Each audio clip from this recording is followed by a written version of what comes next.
કેમ છો મિત્રો? નમસ્કાર. હવે તમે મારી પાછળ બોર્ડ પર જોઈ રહ્યા છો કેપિલરી ટેકનોલોજી ઇન્ડિયા લિમિટેડ કંપનીનો આઈપીઓ આવી રહ્યો છે. બરાબર છે. કંપનીનો આઈપીઓ 14 તારીખે આવે છે, 18 તારીખે ક્લોઝ થઈ જશે. બરાબર. કંપની 577 રૂપિયા લેખે 25 શેરનો લોટ આપે છે. બરાબર છે.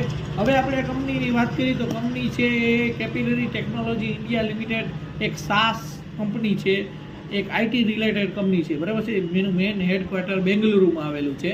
બરાબર છે. કંપની ફાઉન્ડ 2008માં થઈ હતી. બરાબર. હેડક્વાર્ટર બેંગલુરુ. હવે આપણે કંપનીની વાત કરીએ તો કંપની છે આઈટી રિલેટેડ બધું કામકાજ કરે છે. જસ્ટ લાઈક કે રિટેલ, એફએમસીજી, હોસ્પિટાલિટી રીતના બધાના પ્રોગ્રામ બનાવે ને એ રીતનું કામ છે. જેના સારા ક્લાયન્ટમાં Tata, Domino's, Jockey, Puma, Shell, petrol pump અને એ સિવાય કંપની વર્લ્ડ વાઇડ ગ્લોબલી આવેલી છે.